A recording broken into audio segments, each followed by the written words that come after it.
This podcast is for a mature audience and may be viewed as inappropriate or insensitive to some. Listener discretion is advised. The intention is to share conversation of like and unlike-minded individuals as they try to be the best them they can be in a life full of challenges, searching for love, acceptance, and positivity. Call 669-241-1422 and share yourself or catch up with SweetBaby Jay for an anonymous face-to-face interview. Feel free to call in with questions, stories, thoughts, or anything you would love to talk about and share. Nothing is off the table when talking sweet with SweetBaby Jay at 669-241-1422. Ladies and gents and ladies, once again, you are here talking sweet with SweetBaby Jay. As always, a no face, no case scenario. What's good, big boss? You gonna keep it anonymous? Yeah, we're gonna keep it anonymous for this one. All right, we're gonna keep it anonymous. What's Gucci, man? Everything's been good, man. Just working harder, hardly working, trying to play this real estate market. Might be creating some permanence between me and the lady, shopping for rings and things and blings and things, and we'll see what's good. So wait a minute. Oof. Wait a minute. Oof. You just wait a minute. So you thinking on I just feel like dating culture out here is just gonna get more toxic as it goes. Not saying that's any reason to settle, but everybody knows the struggle out here. There's a lot of females vying for traditional male attention, but don't want to act like traditional females. So traditional females are harder to come by. Natural females are harder to come by. Everybody has fake butts, fake personalities, fake everything. So I figured if I could lock down a person with a great personality, makes her own money, doesn't need me but wants me, then it's for me. Snap, my dude, that's a big deal right here. Wow, I didn't know what we was going to talk about today, but sheesh, does she know? Yeah, we just came from the ring store, and I've been trying to get her opinion on what. I'm a 2 carats or bust kind of person, so. How are you doing this? Clearly can't be a surprise now because you taking her ring shopping. Oh, no, it's going to be a surprise of when it's going to happen. I'm just kind of getting the feelers out there and stuff and figuring out what's too much, what's too gaudy, because I want her to be able to rock it. She has to deal with things in her profession of what she does, wearing jewelry and all that. Yeah, wearing jewelry could be troublesome. And if I'm going to be paying a full rack for a ring, I want to make sure she can wear it at all times. Proudly. Even when I'm not around. You know what's crazy, right? So I don't even know, man. I think we either going on 12 or 13 years of marriage. I forget. So, pardon me, boo-boo. But when it came time for me to buy my wife's engagement ring, the ring that she has now was not the original. Yeah. I bought her one. I thought it was something that she'd have liked. It was more of an antique look. Mm-hmm. And I was just talking, and I was like, yo, what? How would you feel about, a ring that looks antique? Her response was hell. See? No doubt. Man. He had a return policy, so I returned it, and then I got something else. Yeah, I've heard of a lot of people doing that. Don't go too crazy with the initial because it's all about getting it started and then maybe they'll buy like a bigger ring that they're going to exchange at the wedding. And I thought about that too. But I'm trying to blow the doors off of it immediately and then just not have to worry about it for later. A lot of people gave me the rules of thumb of, hey, don't go over $5,000 because, divorce and this and the other. And I'm a type of, if I'm going to get married, divorce is out of the question. Other than saving myself with prenups and all other stuff, I only want to be married once. Only once. I feel you. We're going to argue till it hurts and we're going to make it work. But I'm going to only get married once and that's what it's going to be. But everyone goes into it saying that. Yeah, I know. And Are you prepared? 80% of divorces right now are initiated by females. So obviously either males are picking up or females are on some other shit, on some independent, makes only $5,000 shy of what I make. And I feel like if we could tag team this and start going into real estate together and whatnot and build things together, then it's going to be less likely of us to get divorced because we're going to have more together and more in each other's name, like in our name versus, operating independently. You're looking forward to building with this young lady. Yeah, the idea is to build an empire of cities, and that's pretty much paying my mortgage and then some, and then anybody who doesn't want to work could take time off of working. We want to take a 30-day vacation. Doesn't have to be PTO or anything like that because we got money coming in. So that's the dream, man. Power couple status all the way. I like it. I like it. Power couple. Yeah. And if you're in a power couple, it's really hard to find power couples. If she would step back out on the market and try to replace me, it's really hard to lock down a high-value guy, such as myself. I believe I'm a high-value man. Wait. So what's a high-value dude? What makes you a high value man? High value man, highly independent, makes above 6 figures, and is about investments and raising a family. It's a high value dude. We ain't on no boy shit. We ain't trying to do anything too crazy. We're about our bread, to support our family, to have a wife, have a life, own and operate. Would you consider her a high value woman? Yes. Why? And how? All right. So high value women, I believe, have a moral code. They're not sitting there. They will dress a certain way in certain instances and look hot and professional and very classy like, but they're not sitting there shaking their asses on Instagram, putting a for sale sign on their neck with their social media, being really scantily clad with that for the likes, for the this. She doesn't give a shit about all that. So that's why I'm saying she's high value. I need a girl that's going to be able to teach my younger ones about social media, the dangers of social media, especially if I have daughters, somebody that can actually pass on good knowledge and a good moral foundation. I don't want a girl that's been OnlyFans and selling her body and this and the other, giving my daughter. I get what you're saying, and it's crazy because a lot of females do these things these days, and it's very popular. Yeah. And a lot of people look at it, hey, listen, I can't front. I've entertained observing things of the sort, but even though we entertain it, looking at it, it's still not something that we want. Eye candy is not a full meal. Yeah, that's the thing. I think generationally, this generation that's being brought up is being taught the worst way into lock down a man for marriage, for anything past the sex, right? And after a guy has sex with a woman, he has won. Women win in a relationship when they can keep a man. Because women can get any guy that they want. Go into a club. That's just how it is. Want to sleep with me, this and the other. That's an uncomfortable truth. And we have to work for it. So at the end of the day, if she can keep a steady guy, that's how she wins. But if a guy, since it's so hard for us to get laid, once we get laid, that's it. We already won. No matter how long the relationship lasts, we had consistent sex with one person or multiple people, and we're winning. So I just want to win, and I know that she wants to win. She wants to cater to me and figure out what we can do with our lives together, put both of our salaries together. We're almost operating on $500,000 income as it is. So It's one of those, hey, what can we sit here and do with that? What do we want to build together? What kind of life do we want to have, whether it be traveling, whether it be big house, big yard, or anything? Sky's the limit. You can't have arguments about money if money ain't the problem. That's not actually true. Is she a big spender? No. Are you a big spender? I'm the big spender, but she keeps me in check. So I almost bought a Ferrari 3 days ago, and she kind of talked me down off of a ledge.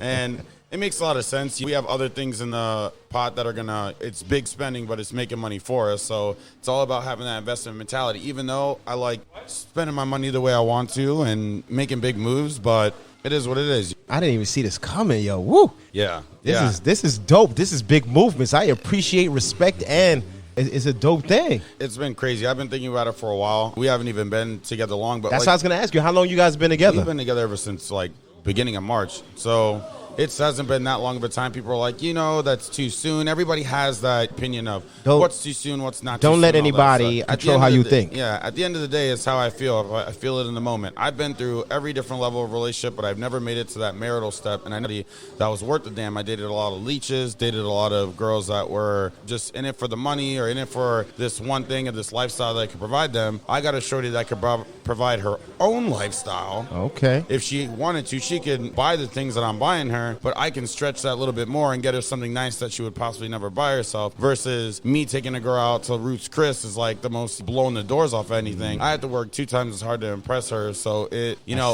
also makes me want to level up, give her things and give her a life that she would never be able to experience, and then bring us up together. That's pretty dope. We got to think about some things, because I was there with you same way. I actually started shopping for an engagement ring after dating my wife for 6 months, and I'm not even that kind of guy.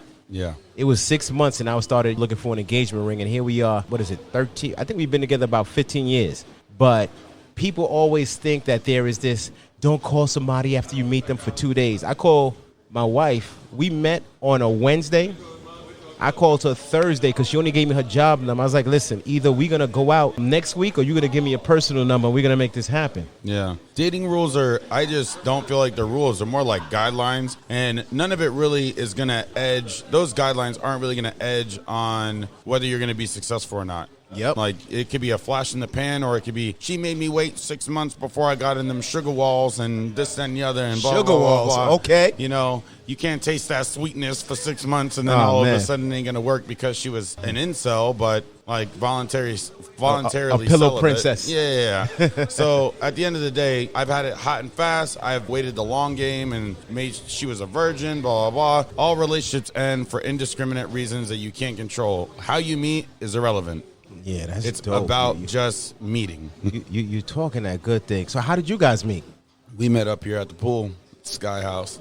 So if you guys don't know, we are sitting at my man's poolside. If you hear any music, any splashing, any loud talking, we at the pool doing this interview. Wait, she lives in the same building, or she was visiting? How does that go? She lived in the same building, and I was kind of in transition between the last relationship. It was about 2.5 weeks. I'm living in Sky House. I was going out partying, looking for all the wrong women in all the wrong places. Attention. You know what I mean? Attention. Coming back from the gym one day, and I came up here to smoke some hookah, and it was about 7 o'clock, past sunset, and it was just girl here reading a book. And I was like, hey, you mind if I sit next to you and smoke some hookah? And she was like, yeah. And then we started talking about mental health, and we started talking about the dating scene and how online dating is and people's personalities, and now online Instagrams, which is a market for people's OnlyFans, which is a market for other things and other services. It's like, it's just a marketing ploy, and it's not even for dating anymore. Nobody ever takes it seriously, and people are very shallow in that regard. All these dating apps are really, I don't know how much they really are for dating. You're lucky when you find somebody, from what I've heard. I'm a married man. Let me say that I've not been on any dating apps, but but you know, it seems like people are really trying to hook up. But you do find those situations where people actually meet somebody of circumstance. I've done it before, and I've met people before. I mean, I'm not saying these things like lasted, and I'm not saying that I got the box or anything like that. But I've met people, and that was back when dating apps were young. Nowadays, they're just marketing tools. Follow my Instagram. A girl will like you, say a couple of things, but then send you a link to all of her social media. And it'd be like that? Yeah, it's just exactly like that. And, you know, dating now is definitely different. The cute girl that used to live in your neighborhood only probably had you and a handful of guys, maybe 50 miles, maybe an hour outside of your immediate vicinity that she could drive to go and expand her dating horizons. Now she's in California. And now with Instagram and all this other stuff, she could get discovered online. People could fly her out. People could pay for plane tickets. I know one of my homegirls, like, some dude just like flew to her and then flew her to him and all this other ish. And it's like, so now instead of, and that's why Tinder has it now to where you can just sit there and set your location to a city that you might be traveling in the future, get a couple of matches, fly into the city, try to throw it down, and then be out whenever you need to be out. I didn't even know it does that. Thank God. Oh, yeah. You know, I couldn't imagine being single these days. It's just too much. Oh, it's rough. You actually mentioned something. You said you guys started talking about mental health. That's not, I don't think that is the topic that most people talk about when they first started dating. What made that be the topic? Yeah, when you find an intelligent person, you can, obviously if they're learning about the topic that you're talking about, when you talk to somebody who's intelligent, a lot of that stuff isn't really off the table. We start talking about the meaning of life. We start talking about what does all this dating stuff mean. And then I was the first person to come up front with, I just smoke hookah because, like, my anxiety, it kind of calms me down. Then we started talking about anxiety. My mom was a licensed mental health counselor, so we ended up talking about some of the stuff in the DSM-5, some of the classifications. She was well learned of mental health through personal experiences and stuff like that, as I was. So it was a weird way and subject matter to bond over, but we were able to talk to it at such a high nth degree that that's what's kind of synced it in. And this person relates to me on a whole different level. Not what's your favorite drink, what's your favorite color, what's your whatever. What's your sign? Yeah, and a lot of people, and it's weird. I've had very few relationships where I bonded over negative experiences. Throughout my life, there's been a chain of negative experiences, abandonment, and all this other stuff. So I've met people that, you know, we meet and we discover that we've been through and walked similar paths. It's a lot easier to have somebody be compassionate when you're going through certain mental health episodes, or if something makes you feel sad, they kind of know the rhyme or the reason of the backdrop, so your emotions aren't code switching in your relationship and the other person's freaking out like, I don't know who to expect when they come to dinner, or like, oh, this dude's talking to me at a bar, but I remember his last relationship fucked him over because his last girl left with another dude from the bar, so then obviously I don't want to put myself in that situation because I'm going to trigger my man. I can tell that you're in a really good place with meeting this young lady, the journey thus far. You want to get married. Yeah. Are you prepared for the bullshit? Yeah. Are you prepared for the bullshit? Because I assure you, it's gonna come. I assure you, it's gonna come. And it may be things that you may never thought it would be. Yeah, I've been through a lot of in the 16 to 17 relationships that I've been in my whole life, and I've seen it all from, and again, I've been many different levels of many different people from all different backgrounds and walks of life, and women are just women. You just need to be able to talk, compartmentalize, be compassionate, and then go from there. Everybody is human. People make mistakes, not with the intention to hurt you, but with the other intention. So you gotta the forgiveness is really a big thing, but you're not gonna agree on everything. I think Western civilization has falsely gave people the idea that marriage is supposed to be endlessly happy for the rest of your life. And I think that's where the mix-up is, because it's supposed to be growth. It's supposed to be growth and conducive to your life, but that doesn't always necessarily mean you're going to be happy. And everybody thinks that that's like a happiness guarantee, never single, never have to be single again or worry about dating. But it's not that. It's just, bro, I got to tell you shit right there, because one thing, there's that show, I've said it many times on here before, one of my favorite shows is Married at First Sight. Yeah. Because everyone is in a rush to get married, but what it takes to stay married is a whole another ball game. What I say is sometimes you have to eat ish, but when it's your turn to eat it, just know that one day you did serve it up. So put your bib on, put your big boy pants on, and get ready to do what it takes to make it work. And what it takes to make it work is often testing you as a human being. Yeah. You're doing things that, or accepting things that you always said, I would never accept. Or maybe your family members. Do you guys family members get along? Yeah, well, the big part of the conversation that we had was the relationship that we had with our family and family members, nor does she with hers. So that's where the whole talk about who would ever come to the wedding if we ever had one. And I hope I'm invited. Thing. I hope I'm invited. For sure. We were thinking like, I could do the MC. I could be the MC. You know, is it going to be destination, or are we going to just keep to see if we could get a lot of people to show up? Doesn't matter if a lot of people show up, because it's about me and her, not about them. It's a lot to consider, but I feel you, man. A lot of the things about marriage that I think people are in a rush to get married, but I don't think it's like people getting in a rush to have sex, but they just think that that's the end all be all. And for a while I did too. I thought that sex is a big proponent in relationships, and I thought as long as I was having sex, everything was going to be good. Not at all. But when I started really breaking down what I really wanted from a relationship was not only the sex, but it was more. I need somebody to be compassionate, hard my struggles as a man, and can help me through those things, can provide some sort of security and safety when I feel unsafe, when I feel I'm kind of losing step. Because at the end of the day, there will be times in your life, like I lost my job for 2.5 weeks, there will be times in your life where maybe that safety and security you're providing somebody it's going to fall out. You got to make sure that the other person's going to be okay. So let me interrupt you there. It's not just. See, that's the thing. Everyone says women, they want stability in a man. They're looking for stability in a relationship from a man. But men want the same thing. Yeah. And stability comes in different forms. It's not just financial stability. Yeah. Being compassionate to when those things come about is a really hard thing to find. So if somebody's been through it themselves before, been through depression, been through anxiety, they know the signs and know kind of how to react towards you and to aid you through it, instead of I got a week again that I married or whatever. So it's one of those things where the flaws that you have should never take away from you being Superman in her eyes. But obviously Superman takes vacations and needs a break once in a while, and she's a strong enough woman to be able to pick up the slack. Wow. I expect women to be strong. I expect them to be opinionated and stuff like that. I want a girl that can be combative and talk with me about controversial topics. When you're doing wrong. Yeah, and we talked about... Call you out. We talked about... Listen to this podcast that talks about dating and the real life and the high-value women and high-value men, and kind of breaks all that apart. And realistic, like we've had...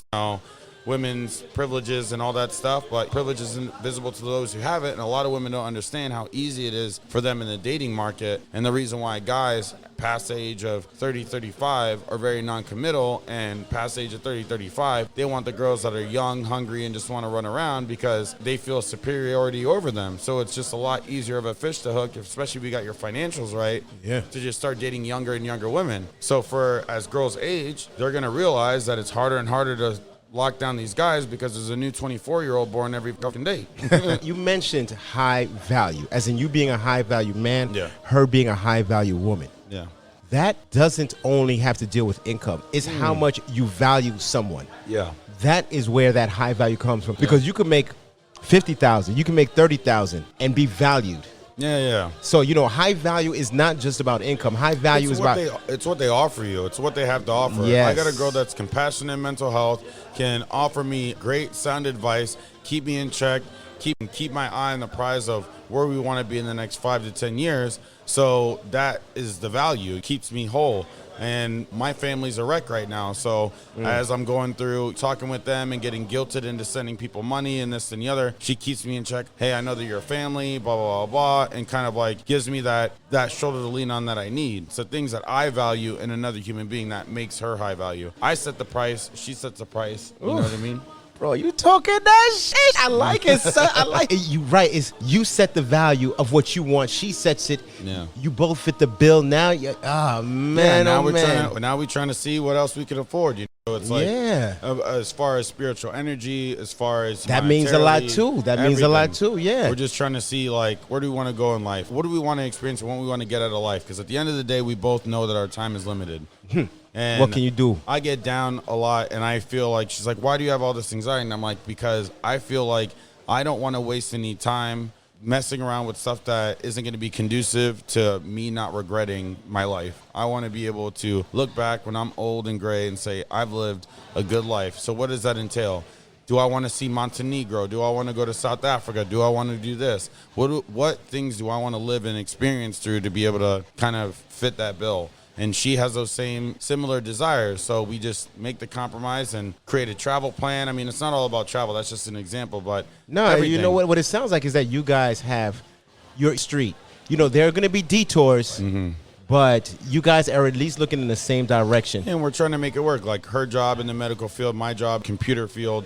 We're like, all right, well, if we want to move somewhere, where's the compromise? As far as both of us might not get lucky and get a job at the same place.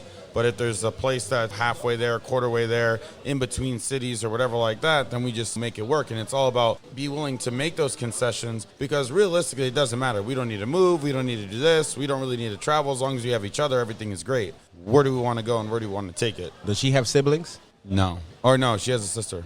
She has her sister. Yeah. And you have siblings? Yeah, I have 2 brothers and a sister.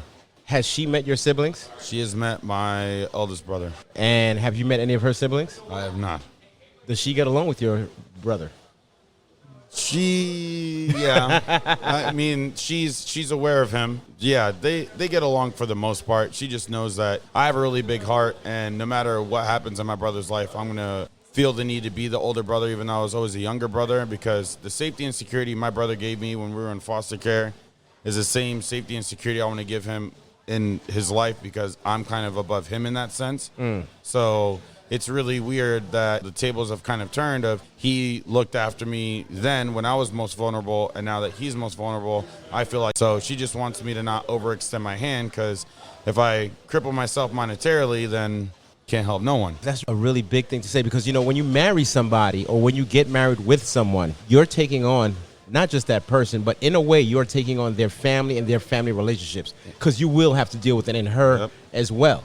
So that's why I asked, how do they get along? Yeah, and that will affect eventually. I mean, it already has affected our relationship to some degree, but it's one of those things where if it's something that I can handle on my own, then it's fine. But when it starts to become like, I don't know, our money or our house, and maybe if my brother gets in a situation where he falls on hard times and needs a room to stay in, well, now he's going to try to stay in our house. Can't say that it's my house. So those things obviously are up for discussion. Either she has to be understanding or things have to have a limit. And he also has to understand the same thing. When I got married, actually, not even when I got married, when I was going to propose to my wife, I actually had a said, listen, I'm going to be starting a family.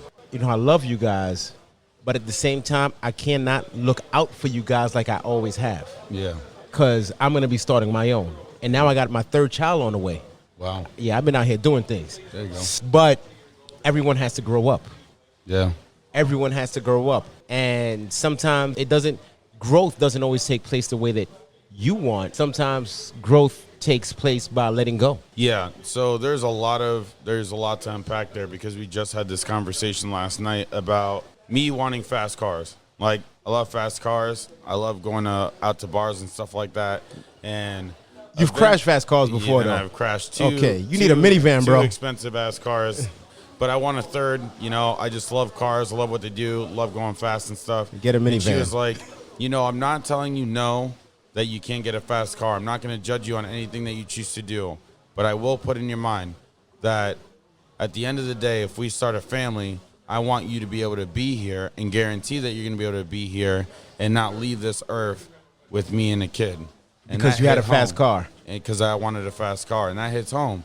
Because now I have a lot more to live for. It's not just me, you know.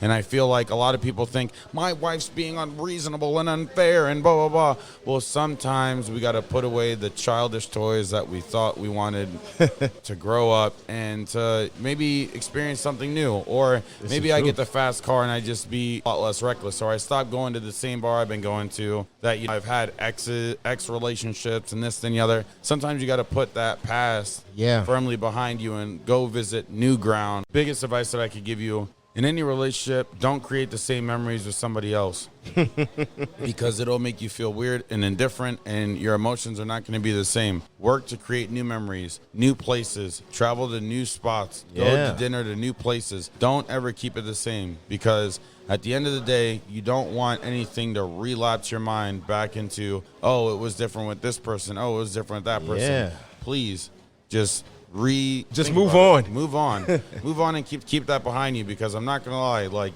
we went to Orlando for a while, so there's not really any place that I could really go that I haven't really been with there somebody before. else. Yeah. But I will tell you, there was a little bit of a struggle, because, you know, when I'm sitting there drinking at the bar and like she goes to the bathroom, I'm just like, wow, all these memories started flooding in my head and this and the other. But that wasn't pertinent to think about. Yeah, my feelings are sad. Those days are over. Again, I need to grow up. I need to keep looking forward. Put these shades on, because my future's bright as hell, and I don't want to go blind before I get to see it. That's dope. You're really taking a lot. That you literally have me thinking about so much just sitting here talking with you. My wife and I, our first date, we went out on a motorcycle, and I was never one that did stunts. I just went fast. Like, I would do 145 in a heartbeat. When she was pregnant with my first child, I actually sold that motorcycle, and I haven't had one since. Yeah. I've actually had a minivan. I'm a huge fan of minivans. Shit, you could go 140 in a minivan too. It just take a little while longer, but you know. So when I want that need for speed, there are things that you can do that when you want that rush. But with everything you do, you still have to consider the fact that it's not just you. Yeah, you're living for others. Yeah, and that's the thing. I can't be selfish anymore. I mean, at the end of the day, I bought $10,000 watches, $80,000 to almost $100,000 worth of cars, and Mercedes, Audis, big trucks, and stuff like that. Yeah, and I can spend my money frivolously because there's no foresight, there's no plan. There's just, hey, I just wanted something nice, $1,000 pairs of shoes, this and the other. But when it comes down to me and her and the life that I want to plan for me and her, now it's going to take me holding back, saving. Let me borrow a watch. All that stuff. Let me borrow a watch. I got 12 of them, so I mean, pick one. Let me borrow a watch, man. Let me borrow a watch. You'll never see me again. Like, yo, where my watch at? Number done changed. Yeah, right. No doubt. Yeah, my mom. Yo, he not doing that podcast no more? Yeah, my mom, it was crazy. She understood that I like watches. It's actually my friend's mom. I just call her my mom. She did a tour in Afghanistan, and apparently there was a lot of black market traders that would buy or obtain, we'll say obtain. Okay, obtain. I like acquire. Yeah, watches from Dubai, and they would sell them at the military base or sell them at the black market. I don't know where she really got it. I don't know if it was on base or wherever. And she ended up getting me a Roger Dubois watch that retailed over $85,000. I don't know how much you paid for it, and I ain't gonna ask. Yeah, you ain't lying. But it is real. Yeah, it is real, authentic, serial numbered, everything. She said I couldn't take it to a watch shop, or else that'll probably trigger something in the system, and I'll probably get arrested on site. But anyway. Oh, okay, dope. Yeah, man. Where's she at right now? I'm not a simple person. Oh, she's in Maryland. You gotta find her. Yeah, hanging out. I told her, I was like, hey, you still got that watch connect? Because there's a couple of Hublots and Audemars that I want to buy. Oh, my God. Well, but as you move into, listen, you can only wear one watch at a time, bro. Yeah. So you might as well use that money more effectively towards building with someone that wants to build with you. Then that's just my advice. I mean, when you're sitting there going in a house with somebody this open house, and we're sitting there talking about knocking walls down, putting tile here, putting tile there, making these group decisions and these one decisions that cost money, obviously, unless we want to put the sweat equity, but we still need to buy the materials, buy the house, this and the other. Those dreams are so lofty and awesome to have. I feel you. It's the truth. More than I wanted my $10,000 Breitling watch, I wanted to have this moment with a person, this experience of like, hey, we bought a home. It started out like this, and then we crafted it to the way we liked it. We raised our kids in it, this and the other. Those dreams pull at my heart a lot stronger. I'm going through that right now with my started looking for homes in a certain range. I'm going to recommend, do not buy a home just because you can afford it right there. Buy something less expensive. Fix it up. Live there for a little bit. Yeah. All right? Pay it off. Live there for a little bit because you're commuting everywhere anyway, right? Yeah. Then start looking for another home that's a little bit more expensive, but don't sell that home. That home that you was living in, now you rent that out. Then you go into the next home. You fix that one up. You already know my whole plan, man. Oh, okay. You already know my whole plan. I already got a house in Mall Park here in Orlando. I already got a house that I paid for $286. It's appraised for $365 right now. I'm gonna keep that as a rental property. Gonna buy this other house probably for $425, $450. Okay, fix it that's up, right. do a That's lot of where we at modifications because the housing market, 1,700 square feet, is not what it used to be now. Yeah, not at all. Yeah, so gonna fix that up, and then I'm gonna pretty much do the same thing on using my veterans benefits and the whole. I could break that whole thing down, but nobody want to hear it. But no, I already know it. I'm a vet too. Yeah, go 3 times, and that's 3 rental properties. And then when I want to buy that big home that I want to raise my family in, and like to be fully decked out, that's when we're gonna start breaching over like the $700,000, $800,000 mark for a house. And making sure it's on the property and in a good school system and stuff like that. I just feel like right now in the market, you have to shoot at least at the $400,000 range because if you don't, you're going to be in bidding wars. Or these days. Yeah, so I'm trying not to come out of pocket too much. Plus, if the market balances back out, I need to at least be happy with the home itself. Yeah. To then take my mind away from how much money I lost because the market balanced out. Yeah. You know what I mean? It's the truth. That's what I don't want to hit heavy. Buying bad neighborhoods, I'm going to tell you right now. Right. Buying bad neighborhoods. My motto has always been, when there's blood on the ground, buy property. Bad neighborhoods, buy property in bad neighborhoods because they don't stay bad forever. True. And the value will multiply far more than you can ever believe. Buying bad neighborhoods, buy many in bad neighborhoods. 5 mile radius around us. We're in downtown center of Orlando, if anybody's wondering. 5 mile radius around downtown was all bad, right? Single 1-story cinder block homes. It wasn't the greatest place to live. It looked really run down and stuff like that.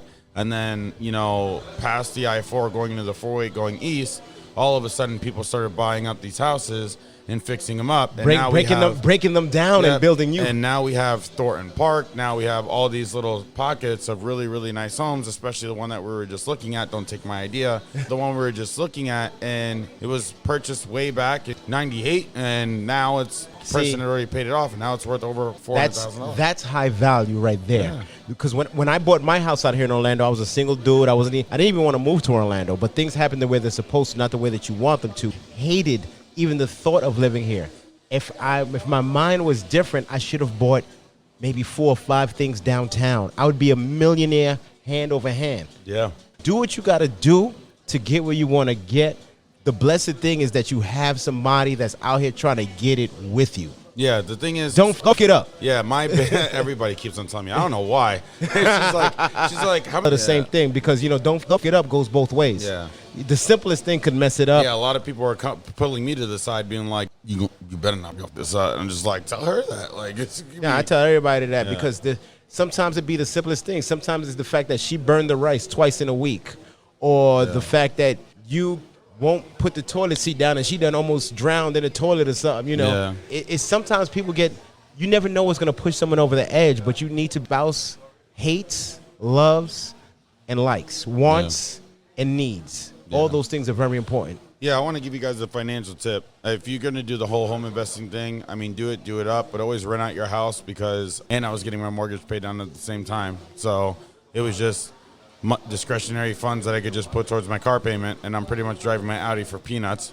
with full coverage and just living life. So If you want to live that high dollar, high value life, I mean, I'm looking at Lamborghinis, Ferraris, Maseratis. I might just get a Bentley Bentayga and Don't say that. Don't say that. We don't want anybody looking for you, man. Yeah, I know. You might have a convertible and somebody rolling you like, was it jet you? Nah. I always say, no matter how much income you have, no how much money's in your bank, always be the brokest person in the room. Oh, yeah. When somebody's like, yo, nah, I ain't got it. I'm broke. My money's tied up. Yeah, that's my girl. Even though you might have a $100,000 watch on, $3,000 shoes, not everybody that is entertained is happy for you. Yeah. So that's why I always say stay black and sexy, because the black you can't take it off. Yeah. Keep it sexy. Kind of where that's the reason why I'm thinking about making this whole thing a permanent thing. I'm tired of searching. I really understand the dating market now, and that a lot of girls are being taught to finesse dudes out of their wallets and all this city girl, Beyonce type Have you ever stuff. been finessed out of your wallet? Yeah, a couple of times. I've been giving away a lot of free lunches. We'll put Damn, it that you've way. been a meal ticket out here? Every week out of dudes. Like, damn, that's just the way it is. And a lot of guys are rebelling, and not a lot of guys are willing to give up the scratch if they don't give up the snatch. Guys are fighting back, which I'm super proud of, because girls need to understand their value too. Girls' values diminish over guys. Guys can sleep with a whole bunch of girls and never diminish a man's value. His value is in the safety, security, and provisioning he can provide for his family. A woman's value is based off of her being chaste and just a good moral person and a person of moral. I'm gonna say it's for both. It goes with moral foundation. Yeah. And if a girl is going to be very loose, then a key that opens up many locks is a master key. A lock that gets opened by every key is a shitty lock. Ooh, let me tell you something, man. On that note, we're going to shut it down, boss. You done said a lot with that one right there. Ladies and gents and ladies, once again, you are here Talking Sweet with SweetBaby Jay. If you would like to reach out for your anonymous interview, hit me up. 669-241-1422, or you can go in my DMs on Instagram at Talkin Sweet Podcast with no G, because I'm the only G in the room. TalkinSweet Podcast. Stay sexy. That's about it.